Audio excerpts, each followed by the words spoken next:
இந்த செய்தியை உங்களுக்காக வழங்குவது யூரோ குரூப் மலேசியா.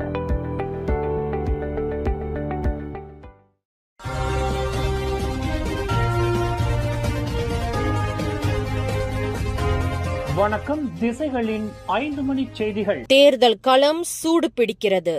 பரிக்காத்தா நேஷனலுக்கு ஆதரவாக கிடா மாய்கா தீர்மானம். தேசிய முன்னணிக்கு பெரும் பின்னடைவு. கிடா மாநிலத்தில் அடுத்த பொதுத் தேர்தலில் பரிக்காத்தா நேஷனலுடன் இணைந்து பணியாற்ற வேண்டும் என மாய்கா எடுத்த திடீர் தீர்மானம் தேசிய அரசியலில் பெரும் பரபரப்பை ஏற்படுத்தியுள்ளது. கிடா மாநில முதல்வர் சனுசினோர் தலைமையிலான பரிக்காத்தா நேஷனல் ஆட்சியில் இந்திய மக்களின் நலன்கள் சிறப்பாக பாதுகாக்கப்படுவதே இந்த முடிவுக்கு காரணம் என பாஸ் கட்சியின் ஆதரவாளர் மன்றம் DHPP கூறியுள்ளது. பக்கத்தான் ஹரப்பான் ஆளும் மற்ற மாநிலங்களை விட கிடாவில் இந்தியர்களுக்கு பெரிய பிரச்சினைகள் எதுவும் இல்லை என்றும் DHPP தலைவர் N. பாலசுப்ரமணியம் குறிப்பிட்டுள்ளார். மாய்காவின் இந்த விருப்பத்தை தாங்கள் வரவேற்பதாகவும் மாய்காவுடன் இணைந்து பணியாற்ற தயாராக இருப்பதாகவும் அவர் தெரிவித்துள்ளார். மாய்காவுடன் கூட்டணி அமைப்பது பரிக்காத்தா நேஷனலுக்கு இந்தியர்கள் உட்பட முஸ்லிம் அல்லாதவர்களின் ஆதரவை பெற உதவும் என்றும் அவர் கருத்து தெரிவித்தார்.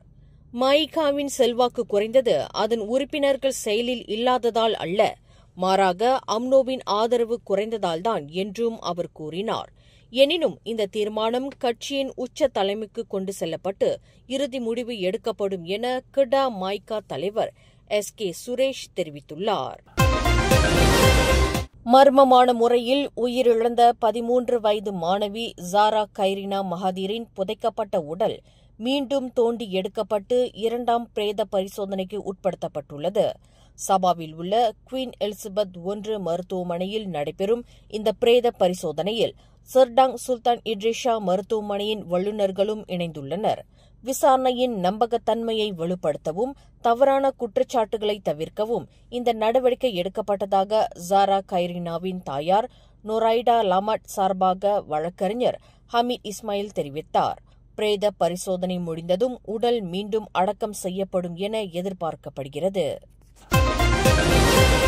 ஸ்லாங்கூர் அரசாங்கத்தின் இலவச குடிநீர் திட்டமான ஸ்கீம் டாருல் ஏசான் சாடி பயனை இனி மாதம் 6000 ரிங்கிட் வரை வருமானம் பெறுபவர்களும் பெறலாம் என அறிவிக்கப்பட்டு மக்களுக்கு மகிழ்ச்சியை ஏற்படுத்தியுள்ளது. இந்த திட்டம் ஒவ்வொரு மாதமும் 20 கனமீட்டர் இலவச குடிநீரை வழங்குவதன் மூலம் ஓய்வு பெற்றவர்கள் உட்பட பல்வேறு தரப்பு மக்களின் வாழ்க்கை செலவை குறைக்கிறது என பயனாளிகள் கூறுகின்றனர். பெரிய குடும்பங்களுக்கு அதிக உதவும் இந்த திட்டம் பொருளாதார நிலையில் மிகவும் உதவியாக இருப்பதாக பொதுமக்கள் நெகிழ்ச்சியுடன் தெரிவித்தனர். ஆகஸ்ட் 8ஆம் தேதி முதல் விண்ணப்பங்கள் பெறப்படும் நிலையில் தகுதியுடைய அனைவரும் திரையில் தெரியும் இந்த இணையதளம் வாயிலாக உடனே விண்ணப்பிக்குமாறு ஸ்லாங்கூர் மாநில முதல்வர் டத்தோஸ்ரீ அமீருடின் ஷாரி கேட்டுக் கொண்டுள்ளார். அக்டோபர் மாதம் முதல் மோட்டார் சைக்கிளோட்டிகள் சுங்க கட்டணம் செலுத்த வேண்டும் என சமூக வலைதளங்களில் பரவிய தகவல்கள் உண்மை இல்லை என மலேசிய நெடுஞ்சாலை ஆணையமான LLM திட்டவட்டமாக மறுத்துள்ளது. பொதுமக்கள் மத்தியில் குழப்பத்தையும் அச்சத்தையும் ஏற்படுத்திய இந்த தவறான தகவலை LLM கடும் கண்டனம் தெரிவித்துள்ளது. தற்போது சுங்க சாவடிகளில் வாகன நெரிசலை குறைக்கும் பொருட்டு புதிய தானியங்கி எண் பலகை அங்கீகார முறைக்கான சோதனை மட்டுமே நடத்தப்பட்டு வருகிறது என தெளிவுபடுத்தப்பட்டுள்ளது. எனவே இதுபோன்ற போலியான செய்திகளை நம்ப வேண்டாம் என்றும் அதிகாரப்பூர்வ தகவல்களை மட்டுமே பின்பற்றுமாறும் LLM மக்களை கேட்டுக் கொண்டுள்ளது. சாலை வரியும் காப்பீடும் இல்லாமல் செலுத்தப்பட்ட ஃபெராரி, போர்ஷே, ஃபார்ட் மஸ்தாங் போன்ற 258 சொகுசு வாகனங்களை சாலை போக்குவரத்து துறையான JPJ அதிரடியாக பறிமுதல் செய்துள்ளது. கடந்த ஜூன் மாதம் முதல் நாடு முழுவதும் 3 கட்டங்களாக நடத்தப்பட்ட ஓப்ஸ் லக்ஸரி சோதனையின் போது இந்த நடவடிக்கை எடுக்கப்பட்டதாக அதன் மூத்த இயக்குநர் முகமது கிஃப்லி மா அசான் தெரிவித்தார். பறிமுதல் செய்யப்பட்ட சில வாகனங்களின் சாலை வரிகள் 2022ஆம் ஆண்டு முதல் காலாவதியானதாகவும் மறந்துவிட்டதாக உரிமையாளர்கள் கூறியதாகவும் JPJ அதிகாரிகள் தெரிவித்தனர். இந்த வாகனங்கள் சாலை போக்குவரத்து சட்டத்தின் கீழ் மேலதிக விசாரணைக்காக JPJ கிடங்குகளில் வைக்கப்பட்டுள்ளன. ஒரு மலேசியருடன் வெளிநாட்டு கலப்பு திருமணம் செய்தவர்கள் வெளிநாட்டில் விவாகரத்து பெற்றிருந்தாலும் அதனை மலேசிய நீதிமன்றத்தில் பதிவு செய்ய முடியும் என பினாங்கு உயர்நீதிமன்றம் அதிரடியான தீர்ப்பு வழங்கியுள்ளது. 1976ஆம் ஆண்டு சீர்திருத்த சட்டம் பிரிவு 31 கீழ் உள்நாட்டில் திருமணம் செய்தவர்களுக்கு உள்ள அதே உரிமைகள் இவர்களுக்கும் உண்டு என நீதிபதி அசிசான் அர்ஷாட் கூறியுள்ளார்.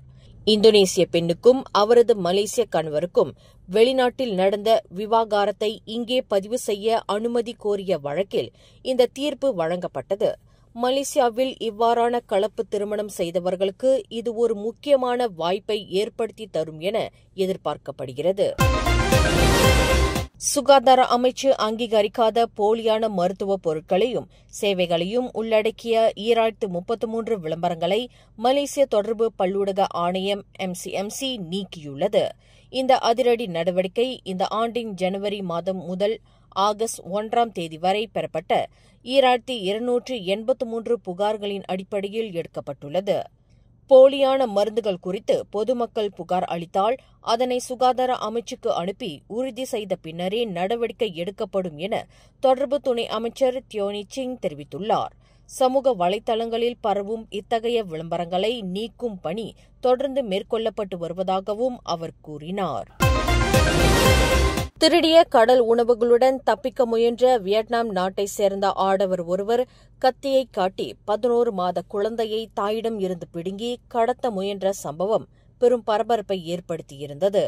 நேற்று பினாங்கு ஜாலான் திலகா ஆயிரில் உள்ள சூப்பர் மார்க்கெட்டில் நடந்த இந்த அதிர்ச்சி சம்பவத்தில் குழந்தையின் தாயும் பொதுமக்களும் கடும் போராட்டத்திற்கு பிறகு அந்த ஆடவனை மடக்கி பிடித்தனர். 36 வயதான அந்த ஆடவர் திருட்டு, தாக்குதல், அச்சுறுத்தல் ஆகிய பிரிவுகளின் கீழ் விசாரிக்கப்பட்டு வருவதாகவும் 4 நாட்கள் தடுப்பு காவலில் வைக்கப்பட மாஜிஸ்ட்ரேட் நூருல் ஐனா அமட் ஆணை வெளியிட்டுள்ளதாகவும் சிப்ராங்பராய் உத்தரா காவல்துறை தலைவர் assistant commissioner Anwar Abdul Rahman தெரிவித்தார். மேலும் செய்திகளை தெரிந்து கொள்ள கீழே இருக்கும் பெல் பட்டனை அழுத்துங்கள். உங்கள் மகிழ்ச்சியை வெளிப்படுத்த லைக் மற்றும் ஷேர் செய்யுங்கள். தொடர்ந்து திசைகளோடு இணைந்திருக்க சப்ஸ்கிரைப் செய்யுங்கள்.